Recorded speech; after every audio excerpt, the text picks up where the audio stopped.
Probably kisses from my dog.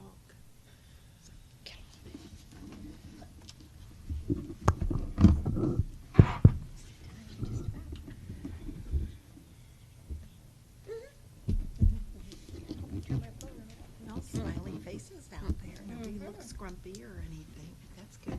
Happy birthday, Sarah. That's what I told her. Oh, should we sing happy birthday? Sure, we should sing happy birthday. Do we Did you bring our birthday cake? Hey, here you go. Some M&Ms. Bear will share this candy. No, he won't. No, you won't. Sarah, are you blushing over there? No. Oh, okay. She's not feeling good. She's Poor 25 thing. She's sick again. on her birthday. Like me. I think for the 5th time I've been cooking. And her husband took her out to a wonderful dinner. Yeah. On Saturday night, we went to Republican, Texas, and then last night we went to Shell's in Portland. Which is one of my favorite places. I agree with that.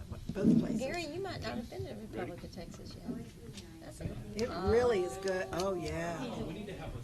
That's what I'm saying. I make a motion. I'll make a motion. I second it. Okay, well, here we go. Okay. In other words. Okay. I call to order the regular meeting of the City of Aransas Pass City Council, June 18, 2018, at 6 p.m. Let's rise for the invocation and pledge. Dear Lord, we thank you for the rain that you have given us today. It's been a blessing, my Father. I know the farmers are excited, and so are we, my Father. Thank you for this country, my Father, that we live in, for the liberties that we enjoy. We ask, my Father, that you guide us as City Council to make the right decisions for the city of Aransas Pass. We ask your guidance as we continue to bring the city forward. This we ask in Jesus' name. Amen. Amen. To the flag of the United States of America and to the republic for which it stands, one nation, under God, indivisible, with liberty and justice for all.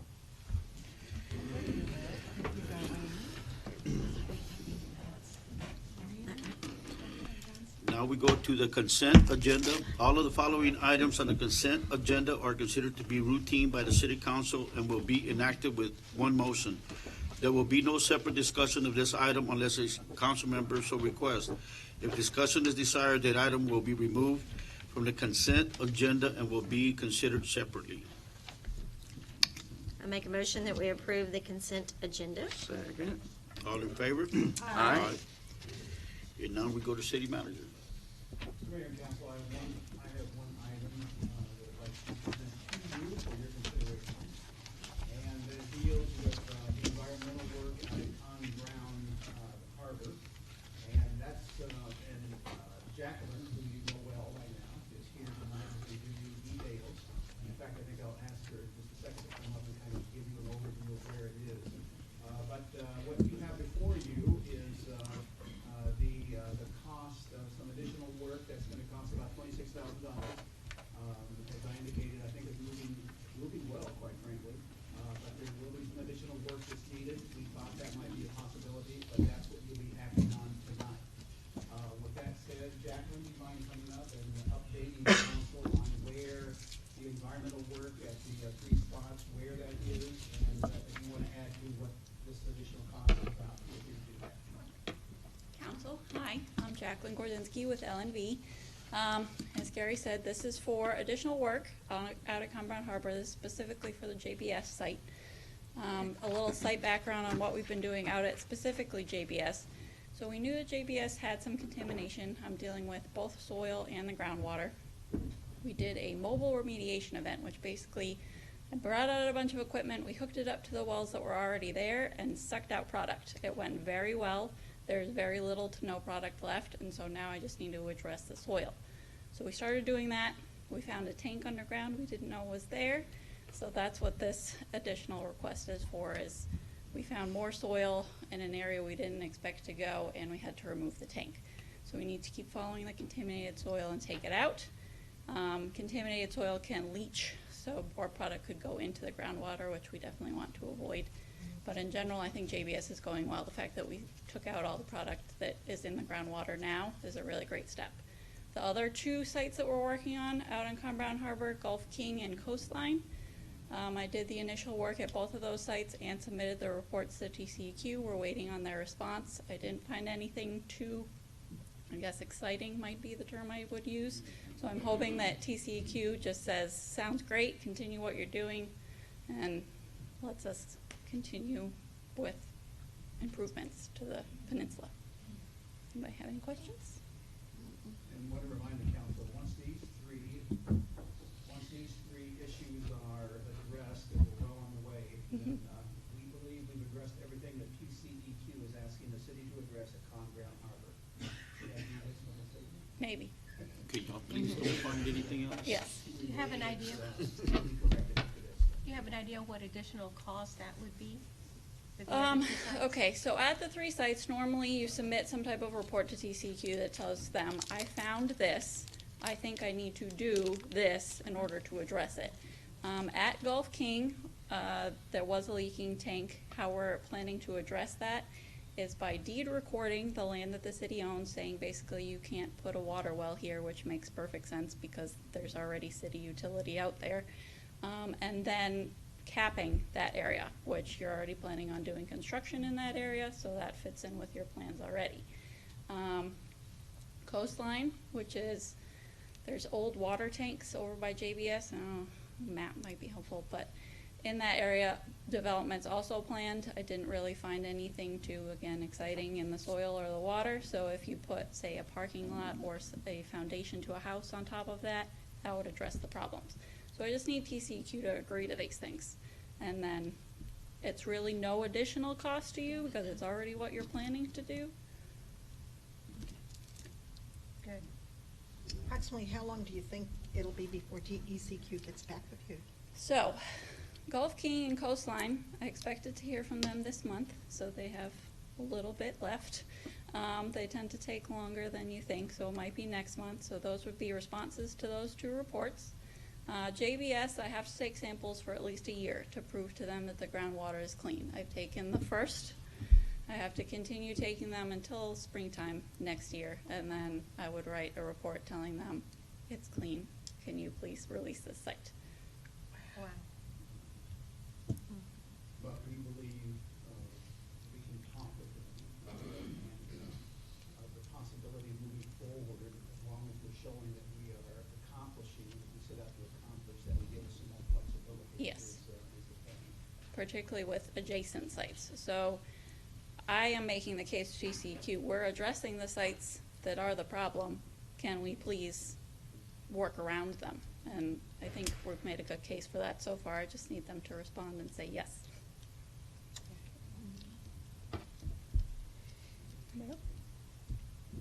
Well, I make a motion that we approve LNV to continue, the additional $26,000 to continue the cleanup at Con Brown Harbor. A second? All in favor? Aye. We go to community enrichment, and that is Sarah. Right.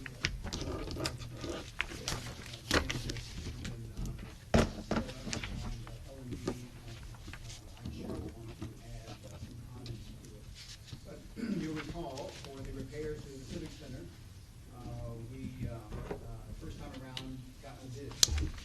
Second time around, we got 2 bids. And we are acting on those 2 bids.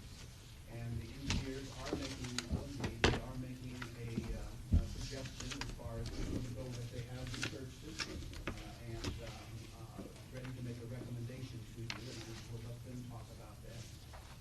Want to point out that in addition to, if you agree to accepting the bid that's being recommended, there's also a contract that goes with that. The contract just became available to us virtually last few hours.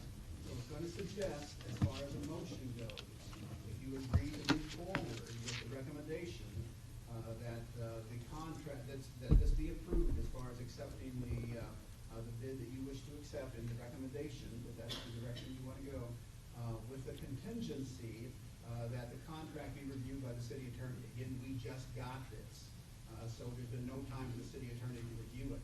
So would request an motion, if you decide to go that way, that contingency language be put in there.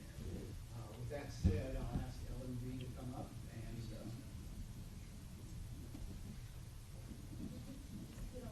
oh, okay, I'm sorry.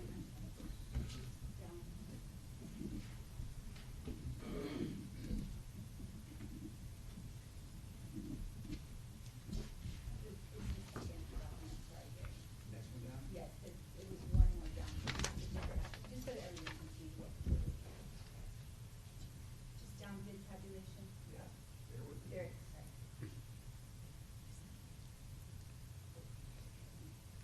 Decide it once. Yes. I had a hard time looking at it on the screen. Mayor, council members, my name is Craig Forsythe. I am a vice president and also the director of architecture for L&V. As you can see there in that bid tabulation, we received 2 bids this time, so we were excited about that since we didn't get one last time. We have reviewed both of these, and I have made a recommendation back to Mr. Edwards, and that is to go with Largen Construction. Partly, of course, because they are the low bid. We have also, as you see there, we've got an alternate, number 1. That is for a full re-roof of that facility. What you currently have there is a standing seam metal roof. The west portion of that roof was damaged. So in the base bid, we have called for the contractor to just do replacement of those panels. If you are familiar at all with the standing seam metal roof, it is hard to replace just portions of a standing seam metal roof. So it will be a patch, and when they do that final joining of those panels, those will be exposed fasteners. The beauty of a standing seam metal roof is that you do not have the open fasteners, so it tends to last a little bit longer. Our recommendation to you would be to accept the base bid of $694,000 along with that alternate for the $175,000 for the additional complete re-roof. What that will do is give you a brand new standing seam metal roof.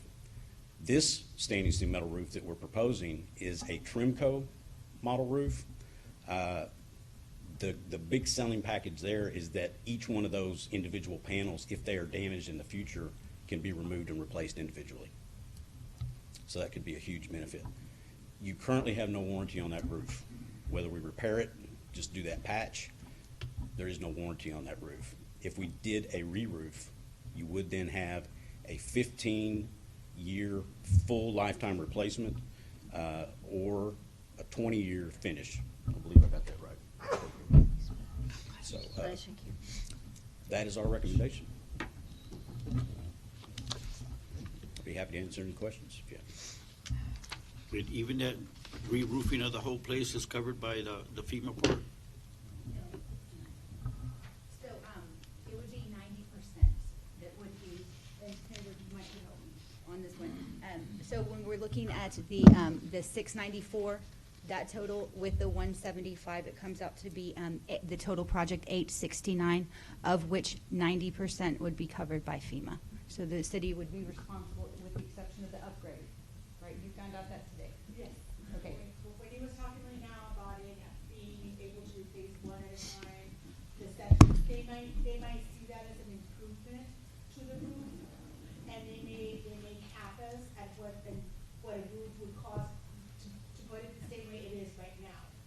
So let's say that if they were to do the roof access right now, cost you $100,000, then they may cap us at $100,000, and we would be in for the other 75, just because what you said right now, that this is a different roof that you could really put each part, take it out individually versus having to remove it right now. When we talked this morning, we didn't get into the minutia of it, and so I wasn't aware of that. But there may be a potential cap, depending on how FEMA sees it.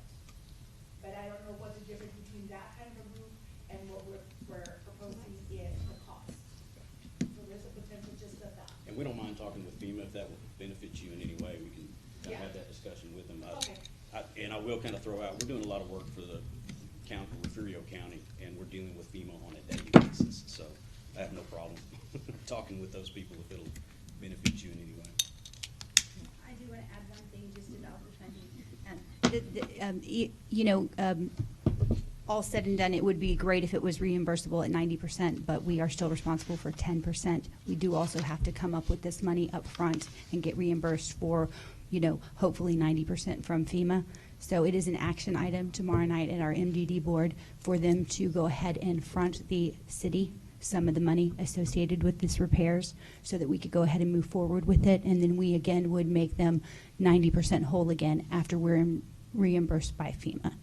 And that's a good part to know, because as the city moves forward with other projects and having to come up with the cash to do these things, MDD is actually sitting on some of that money right now that could help us with this project. And that's tomorrow night at 6:30 next door. Right over there. So that, I already know.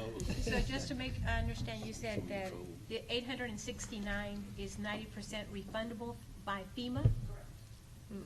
Potentially. If. Potentially Yes. 90%. Okay. Potentially 90%. The one that's Worst actually case 690. scenario, $100,000 less, because we're going with an upgrade. We don't know those numbers quite yet. Best case scenario, they would pay 90% of it. Worst case, maybe, I can't do the math off the top of my head, so don't quote me on it, but 90% minus the difference of the roof. Does that make sense?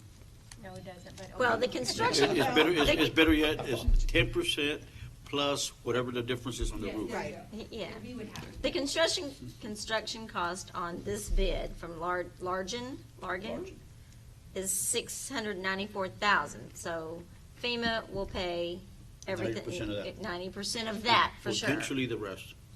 And then, No. no, Yes. no. That's the original, yes, that's the original, the 694. You're saying FEMA would pay, but you FEMA will said pay FEMA us- would pay 90% of the 694, and Yes. we're responsible. FEMA will pay us the 90% of the 694. Right. We're hoping MDD will kick in the other 69,400. Okay. Okay. And then Gotcha. what's gonna be in flux, it's going to be the roof. Obviously, we do wanna re-roof it because it's, that's the No. engineer's recommendation. And the only difference would be is how much would a roof as is right now would cost us versus how much this type of roof. And that's where they would cap us, if anything, is at the cost of the other roof. Putting it as is right now, because FEMA is all about as is. They don't want improvements. If you improve, they're gonna cap you. So that's the thing, is how much that roof would cost as is versus the improvement that we're wanting to do. And that would be the difference. Okay, the 694 includes just repairing the roof, not replacing it. The 694, I think, includes just the Okay. patch job. Just a patch job. Just a patch job, yes. Okay. And the patch job would last a couple of years at most. Yeah. And then we would still need to re-roof the building in a couple of years. Yes, we And would we would hope that still MDD need to make the would pay those. expense. But I will agree with Sarah that MDD hopefully will kick in on tomorrow for the And there's repairs. no that reason is- for them not to. No, So- but we can't speak. I yeah. know we can't speak I for can't them speak for tonight, them, so but- I would need for them to approve that, but yes. So you're looking for us to accept the 694 plus 175? Is that correct, Yes. Mr. Edwards? Is that, just want to make sure that I. That's correct. Yes. I got a question, Craig, is that? Yes. Yes. Eric is working with us on a similar issue for your firm. Say we got into that situation with this, and we had to argue with FEMA, will there be additional charge from your firm to work with us on that? No, I'll take care of that. Okay, that's all. Yeah, we will help you with that. Okay. Where was Largen Construction out of? Largen Construction is out of Corpus Christi. Okay. I really am not familiar with Geofill. They were out of, Shirts or, yeah. We have done several projects with Nueces County through Largen. They are a very reputable contractor.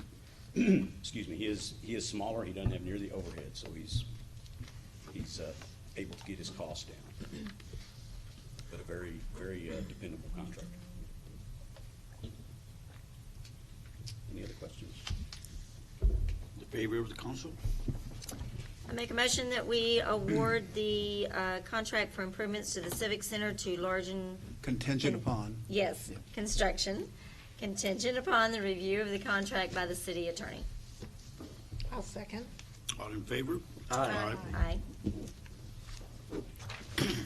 Now we go to development services. Consider an act on request from Justin Chandler for a variance on floodplain regulations for the new development at 508 Half Bigelow in Aransas Pass, Texas.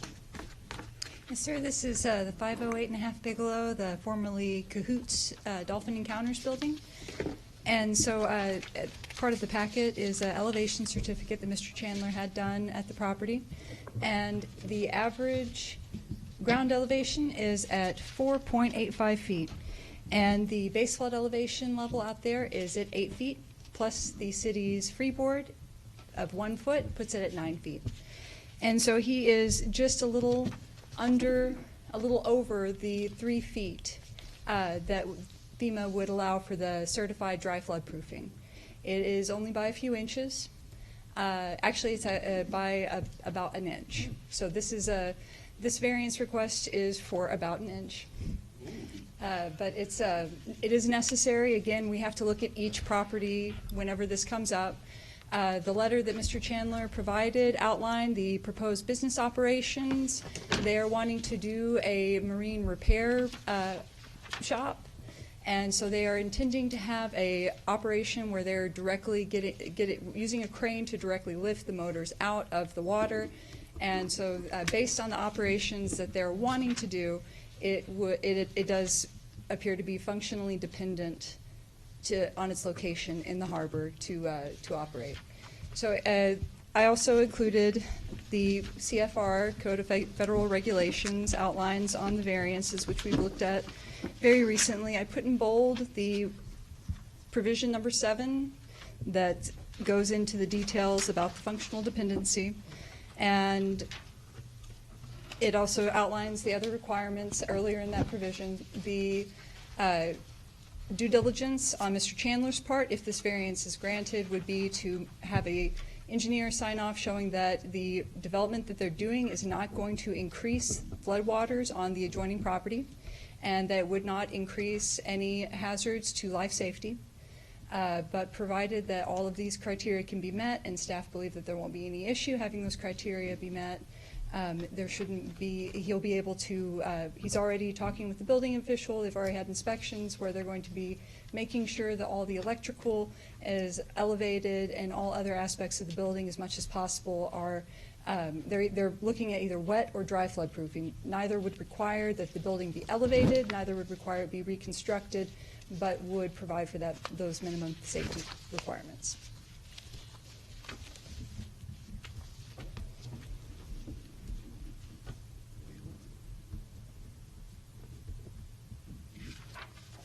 You know, Kat, I have no problem with this. I think, Gary, where I have a little bit of hesitation is when he said he's going to put a crane in to lift the engines out of the boats. I did not know that it was going to be a big boat repair place. I didn't think that was in his original plan.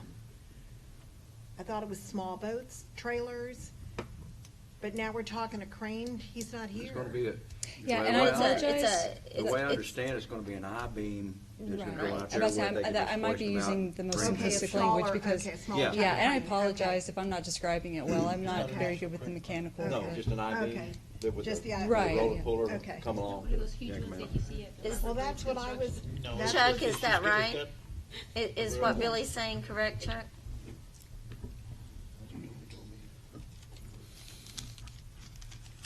Good evening, Mayor and Council. Billy's got pretty much nailed. Okay. Hit it. Okay. What am I trying to say? Hit the nail on the Hit the head. nail on the head. And My moments. this is an I-beam situation. It's not a crane. That's Okay. it cranes, but it's not what we're typically thinking of with a big Right. giant crane. Not crazy. He will get business from the yachts that need repairs, and he'll be putting in some slips back there sufficiently sized for sport fishing boats to pull in. So it's not just the small boats with outboard boats. And he has already been in discussion with the Army Corps of Engineers out of Corpus and gotten the permitting in place for the pilings. Very good. Taking the bull by the horns. Doing his own thing. We like it. Favor of the council? Well, I make a motion, we grant the request of Justin Chandler for variance on the floodplain at 508.5 Bigelow Street. I second. All in favor? Aye.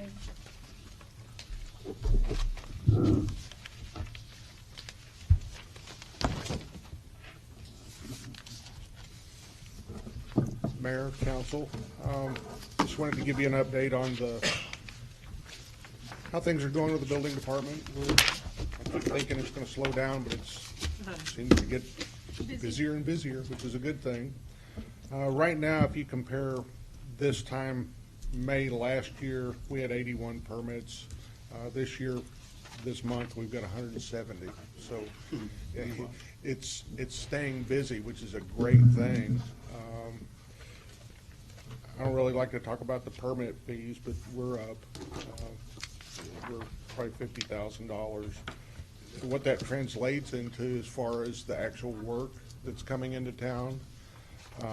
Last year, I think it was $1.2 million, $1.8 million. Right now, we're at $9,600,000. So we're getting some businesses to come into town. If you look at the commercial buildings, a big portion of the dollars on this is actually coming from AEP right now on their facilities that's going in. I'd say it's probably half of the $7 million that's at the top. So, but we're getting businesses in here. The schools are, I think I expounded on that the other night. The schools seem to be adding on to their facilities. We just got more businesses coming in. We just need more of it. We need to start attracting some growth. That's about all I've got. And the building department's way under budget. I think we've got it at something like 50% below budget. So, any questions? Good job. All right. Thank you. Okay, now we go to finance, and it's the monthly financial report for May of 2018. Good evening. The first report right now that we're seeing is just our overall revenues and expenditures. Highlighted there are the departments that did not meet their set goal for the month, year to date. Obviously, like I've stated, the revenues from the water department are not coming in as budgeted. The aquatic center is just getting open. We're just opening that. And the civic center, we're still seeing, FEMA has already started paying in their monthly rent, so we're gonna start seeing those $8,000 hit our account every month from them. I think they've extended their lease there. So they're overall, because the expenditures are way down than what we had budgeted, we're still doing good. You know, we're still within the standards where we're supposed to be, where, you know, we still have 43% of our expenditures to spend, but we should be at 33%. So we're still doing good because the expenditures have been significantly less. So if we skip, that's just the revenues, and then the other one would be the expenditures versus the budget. The next slide. We're gonna go to the following slide, which is the year-to-date comparison of your property tax. Property tax year-to-date, as you can see there, we've collected $97,000 more right now than we did last year. The other slide is the sales tax, which is my favorite, because we've collected $366,000 more year-to-date right now than we did last year. So we're doing good there. Then last time I was here, I did tell you all that I would be presenting to you where we are with the Harvey expenditure. So that's your last page on your handouts as to where we are. Overall, we've expended $6.6 million for the Harvey, the majority of that money went to the debris removal. We still owe them $2 million. We're still waiting for our money from the state and the federal government. We're not paying them until we receive our money from them, so we're still waiting on that. But the majority of that went to the debris removal. We received money from insurance. We received $1 million, a little bit over $1 million from our insurance. FEMA and the state have given us $6 million. The miscellaneous $8,000 was when we sold some of the scrap metal from the water tower that collapsed.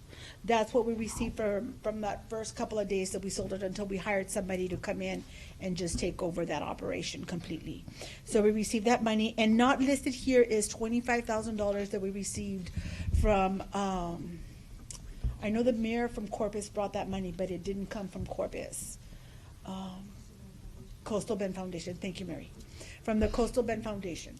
We received $25,000 from them, earmarked for hurricane recovery relief as well, so we haven't spent that. Do you have any questions as far as the expenditures, the money that we received, or? Why do you think the property tax is up? We don't have new homes. Okay, Not you got yet. that memo? We do. Pass that. Yes. I really feel that the numbers are very in flux. That is why I didn't want to discuss it. That's why Mr. Edwards went ahead and sent it out to you all. Because I really feel the numbers are really in flux. They're right now going through their ARB, their protest season.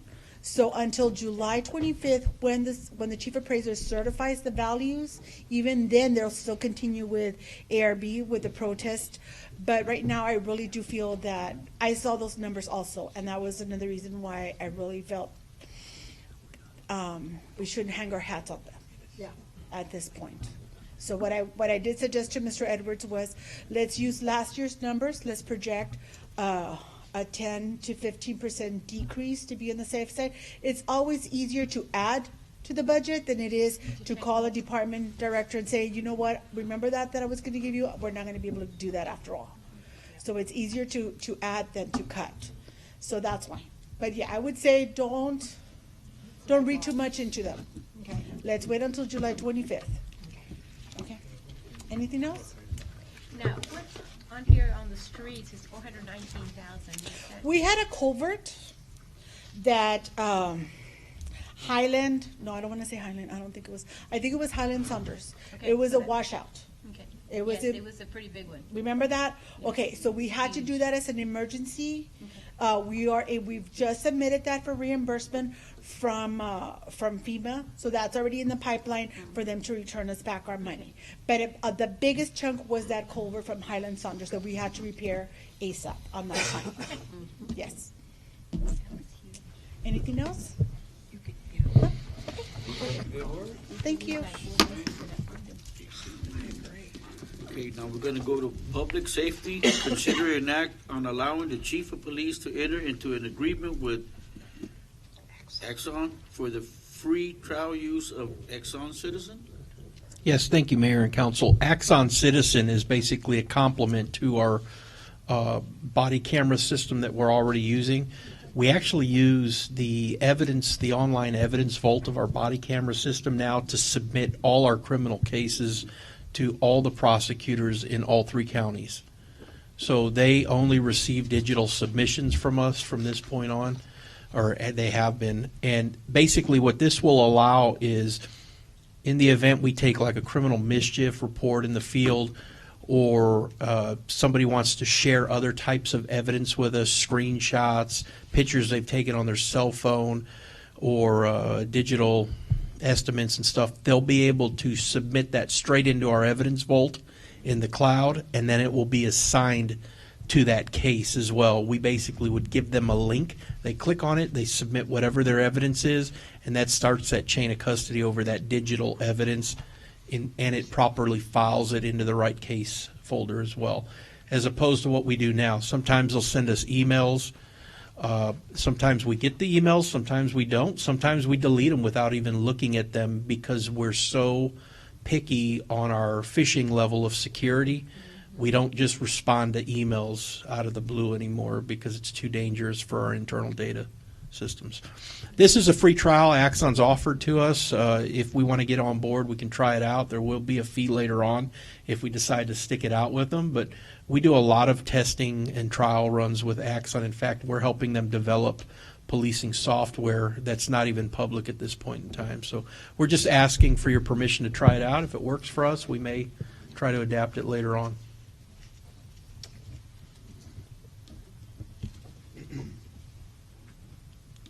Well, I make a motion, we approve the agreement between the Aransas Pass Police Department and Axon Taser International for Axon Citizen Field Trial.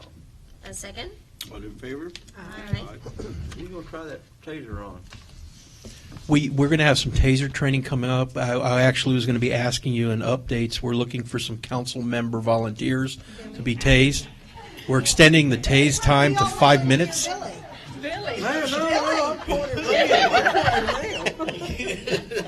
No, I'm kidding. But if you do want to get tased, they're always looking for people to volunteer. Most of the time we take the firefighters. We love tasing those guys. That's good enough for me. Anybody in the audience want to volunteer? Nathan. You only go. Been there, done that. So the updates that we have for you, nothing exciting, just numbers. You can, if you get a thrill out of looking from month to month, you can see the crime trends. This will auto-publish online, like I tell you every time. Nothing that really stands out too much other than Captain Pierce. Of course, he was recognized. That was the second year that they did the award for emergency management leadership. He was recognized in all the people submitted for the state of Texas. The other thing is he was invited to Amarillo and he spoke at a 911 banquet where he lectured on our experience in response to Hurricane Harvey. Training remains constant. Of course, we had the 2 people for illegal dumping. We published them out and shared their information. We continue to stay on our flatland areas, and I think with the new ordinance that you all enacted on camping, we've had great success. The good campers enjoy their time, and they're not first hit with the nastiness of the bad campers because we're able to keep a tight leash on them. I'm not real big on crime stats, so numbers are one thing, but I think that we need to be smart with the way that we approach policing. So I'm going to be coming to y'all a little bit later if everything works out on a new crime program. It's called DDAX, which stands for Data Driven Approach to Crime and Traffic Safety. And it's basically putting our data to work for us. We are one of 2 agencies in this area that's doing it. Corpus PD is about to get on board as well. Corpus will probably see better results than us because we're smaller, but from some agencies that have gotten on board with DDAX across the state and across the nation, they've seen remarkable results. But what you will see over the last 5-6 years, we've had a downward trend of all crime. All crime shows based off the data that we're looking at. So DDAX will hopefully complement our efforts in that regard and focus smart policing in areas that need it the most. On department feedback, you will see we actually got a bad score this month. We got a 5.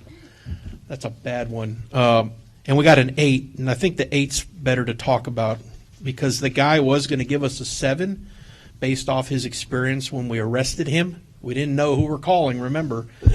But that was an old arrest, like from months ago on a drug case. So he said this time the cops that showed up actually treated him better than the ones that arrested him, so he gave us an 8 instead of a 7. But I thought that's great. We're over the 5 on somebody we arrested. Hey, it's good. We made a favorable impression. But anyways, you got all that information there. Nothing redacted on that report because my guys finally know not to collect the names, and you get to see it exactly how they receive it. And like I said, this will be online shortly for the rest of the community and everybody to see.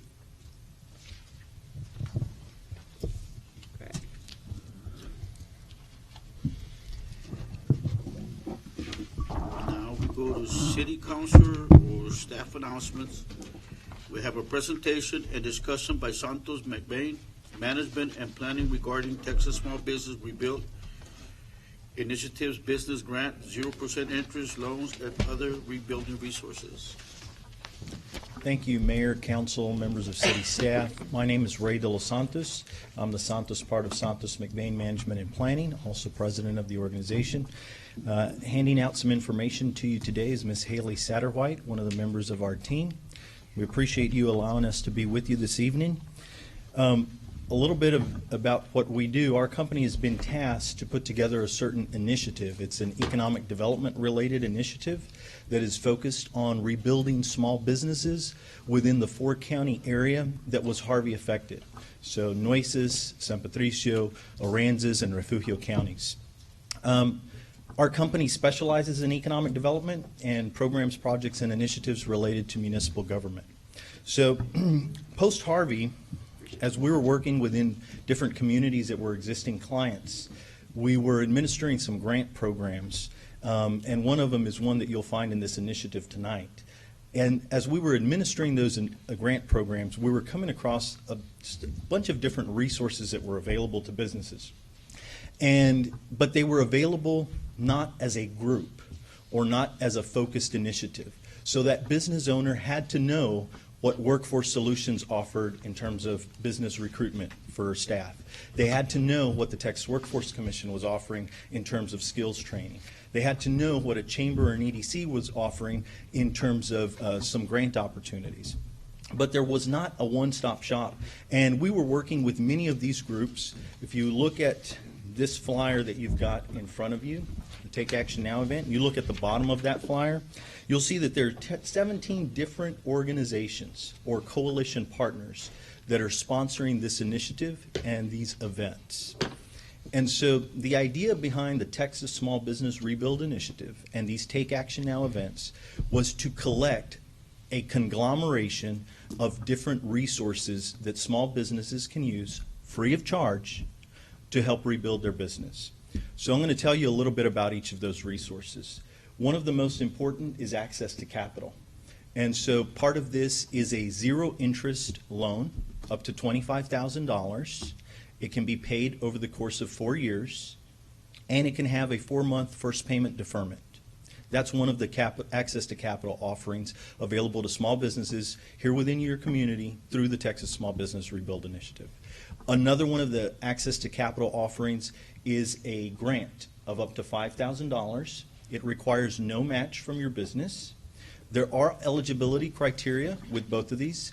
What we're sharing with people is that if you have something that still needs to be repaired or replaced, and it was damaged in the storm, it's most likely going to qualify as part of that grant. That grant is being made available, if you look at one of the partners there, it's the Rebuild Texas Fund. You might have already heard of the Rebuild Texas Fund. We've been working with them since late October of 2017 and trying to get funds for the different communities within our region. So Rebuild Texas Fund is sponsoring both of those opportunities, both the zero interest loan as well as the grant of up to $5,000. So that's the access to capital, and most businesses want to hear about that part first. The other things that we've come across that are really affecting businesses is some of them said, well, we'd like to rebuild, but I had 16 employees and 10 of them are gone. And the rest that aren't gone, they've got other jobs. So how am I going to get my workforce back? And so that's why we've got Workforce Solutions of the Coastal Bend as one of the partners. They're doing free recruitment for the businesses. That's what they do. Incidentally, a lot of our businesses don't know that. The other part is you may have employees, or your businesses might have employees that require additional training because maybe they're new employees. And so Texas Workforce Commission has skills training that is being provided at zero cost to the businesses. One of the other things that we've noticed is that there is a lot of uncertainty of what the market is today as opposed to what it was pre-Harvey. And so with a lot of businesses, they're not sure, should I open back up fully? Should I open back up partially? What should be my strategy in terms of my business plan? Some businesses didn't have a business plan before. We certainly are encouraging each business to take the free resource that's available from the Small Business Development Center out of Del Mar College, work with them for some business planning and becoming familiar with the market that is post-Harvey.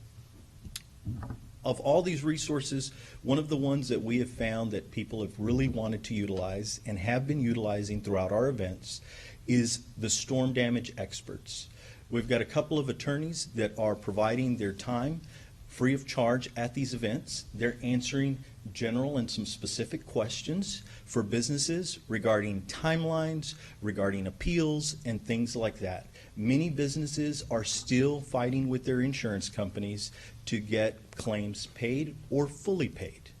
And so all of this collection of resources is being put at one place. If you walk into one of the events, it is in a job fair style format. So as you're coming in the door, you're greeted by a member of the coalition team. You are then taken over to a table where you're signed up.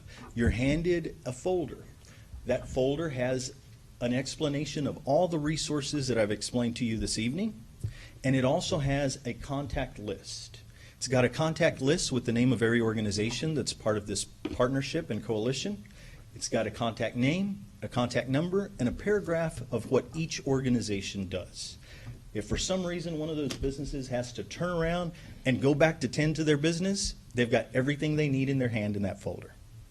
But after they leave that, we offer them something to drink, something to snack on. One of our team members gets them and says, hey, you know, what kind of business do you have? Let me give you the lay of the land here, explains all the resources that are available, and asks them where they would like to start. What we're finding is that businesses will usually tend to go to the grant option first, and then maybe or maybe not the zero interest loan. But we're also finding that after they get there, they take the time to visit one of the other resources, sometimes all of the other resources. So a business might be in there 45 minutes. We've seen some stay in there and visit with every different resource and spend 3 hours. These events, these Take Action Now events, if you go back to your flyer here, there are 4 of them. 2 of them have already occurred. They were last week. One was in Portland. One was in Rockport. One is scheduled to occur tomorrow in your neighbor over in Port A. And then the next one is a little later this week on the 20th, and that is here in Aransas Pass. You also have one other document that we wanted to give you. It says at the top of it, Texas Rebuild Initiative. It has our company logo, Santos McBain. And then it says Partner Synopsis and Roles. So if you want to go back, because I know I'm giving you a lot of information right now, if you want to go back and say, well, who were all these partners that Ray was talking about? We've got all of those partners listed there and what they do and what their role is within this initiative. I'd be happy to entertain any questions or comments.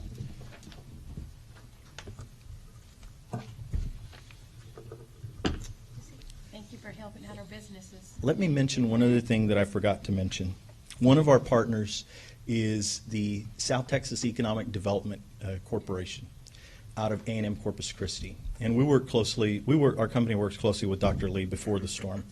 And one of the things that we talked about is that we were collecting data. How many businesses were open? How many were closed? The ones that were open, a lot of them are partially open. How open were they, right? Do they have 20 employees? They have 8 now? They have, that sort of thing. So data that we're collecting throughout this process, we're pushing back to Dr. Lee, the macroeconomist, and his team, so he can in turn use that data to create gap analysis for our communities that we can then use 6 months from now to help recruit businesses to fill those economic gaps that exist. Every community, you talk to any member of the community, I'll tell you what they are, right? Because you live there. And so, but it's important for a business recruitment tool for us to have that gap analysis document, that report in hand. Your city manager will be able to use that. Your economic development director can use that to then recruit the businesses, because those people will then want to see that sort of data from a third party and also from an academic institution that they can take to their investor, their bankers. So that's an important piece. That piece is not out front and center, but it is going to be an important piece for the rebuilding and recovery 4 to 6 months down the road. Thank you again for having us with you. Has any advertising been done on this? Do our citizens know about this? 'Cause Yes. I sure didn't know about it. If you should, through the chamber. You got an email from the chamber. Our chamber On the has. chamber Monday news, but what about our regular citizens around here? That's a great question. There's an advantage So- to being a member of the chamber. Oh, Some can't I afford agree it. with that. Some can't afford it, the small businesses. It's a great question. So some of the regional advertising, we've been on radio, done 1-hour programs on 2 different radio stations in the last week and a half. It's been on, Channel 3's aired it starting last weekend. And the Caller Times has had it out on their social media as well as run some stories last week as well. Then we also have the social media component and the chamber, each of the chambers. So you'll notice on these partners, the United Corpus Christi Chamber, as well as 6 area chambers, including your chamber, is one of the partners that is supporting this effort. And we've asked them to send it out to their social media as early as, I guess, 3 weeks ago. And then we also asked them to send it out in email blasts as well. Yeah, we got it through the chamber, but I didn't know if the regular community had Is any. it on the city website? It's not on there, no. I think it actually, Mayor, if I may speak, it'd actually be a great idea to give it to the building official and code inspector and take them to the businesses they know have violations because of Harvey. I That's a great idea. will also Earl just share that Yeah. members of our team have been making phone calls. We've got a pretty comprehensive business list for the different cities within our region because economic development is the kind of work we do. So we have been making calls to businesses. Granted, there's some apprehension and some reluctancy. Some of those calls are met with a tone where they've hung up. Welcome back. You get to do the dance now. So there have been several mechanisms, but I think you're alluding to something that's important, is that there has been some reluctancy. We know that our businesses are fatigued. They've tried to use opportunities in the past and maybe have not had the most pleasant of experiences. So, thank you very much for having us this evening. Thank you. 2 other items, Mr. Mayor, and that is a reminder of the comprehensive plan public meeting that's scheduled for Wednesday, 6 p.m. The first meeting went over well. Several of you were at that meeting. The second meeting, as I said, coming up day after tomorrow, 6 p.m. Civic Center, and that'll be the last public town hall meeting, public meeting on the comprehensive plan. And please take advantage of it if you know people who have not attended. This is a great opportunity. We learned a lot during that first session. I anticipate that will continue at this second session. The other item is July 2nd is the Fireworks Festival. And you heard some comments on Rebuild, the Rebuild Foundation. They were a large participant as far as funding for this, over $20,000. And that's just a little less than what the entire ticket will be as far as the cost to the city. So they were tremendous help. I'm talking about the Rebuild Texas Private Foundation. Wanted to make you aware of that. And finally, it's not on here, but I want to make you aware that the city survey is coming out next month. It'll be a 1-page survey going to every household dealing with city services. Encourage you to fill it out and everyone to fill it out. We'll be advertising that also, that it is out. That'll be going out in early July. Want to make you aware of those items, and that's all staff has.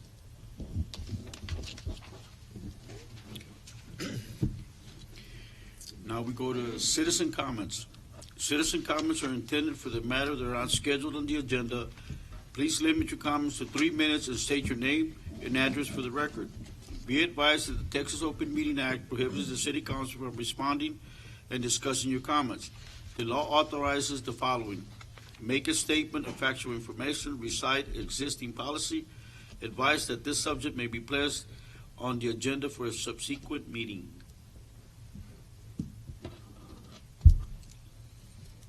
Good evening, Council. My name's Roland Pena. I live at 1514 South McCampbell in Renton Pass. I've had numerous phone calls wondering what's going to go on with the adult park. I don't have any answers. I've been so busy. I don't have any answers. If they're going to continue to fix the lights, just kind of get an update on that or something to tell the Well, we, I go heard ahead. y'all had it up. We had tabled it last, It's going to go to the work session, and I indicated to Mr. Pena also. It's going to go to the work session in July, which is the 9th, I think it is, after our July 2nd meeting. That'll be the work session. That's what you requested, so that's where that item will be discussed by you as a council. Okay, so the lights are gonna be repaired even, is that still gonna be up there? The lights are gonna be repaired? Because everybody's asking, because they had called me, because I've been doing this for 10 years, and I thought somebody would pick up the baton, but nobody wanted the baton. So I guess I'm the only one that does this stuff, I guess, but they keep seeing the lights are not being anything done. I've seen the poles, because there's a lot of managers, if they need to come and talk, they will, they say, but they just wanted me to represent them to find out if there's gonna be any more adult league for the future. The lights will be, we are working on the lights at this point. But we want to get input from the council also. Yeah, also, that's what I'm saying, they do, the people that. We do Ma'am? have all the lights, we just need to On get them July the installed. 9th, you can come, because it's a workshop, it's open for everyone to come in. July the 9th? Yes. Okay, what time? It's at 6 o'clock. 6 o'clock. Kind of express the concerns that feedback that you're receiving. Okay. Alrighty. All right. See y'all then. All right, Thank you. thank you.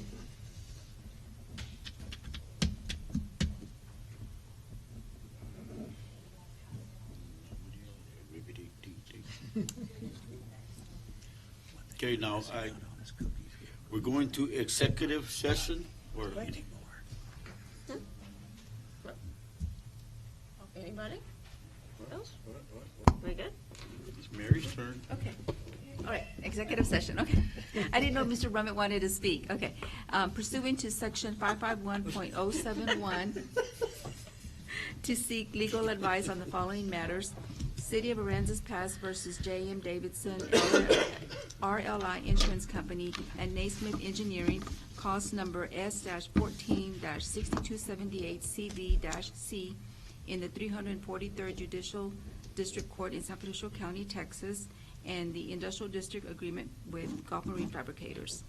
And section 551.071 to seek legal advice, and section 551.087 for deliberations regarding economic development negotiations related to HCN Enterprises, Inc., also known as Fairfield Inn and Suites, and Hal Jones Development, LLC, at Conrad Harbor.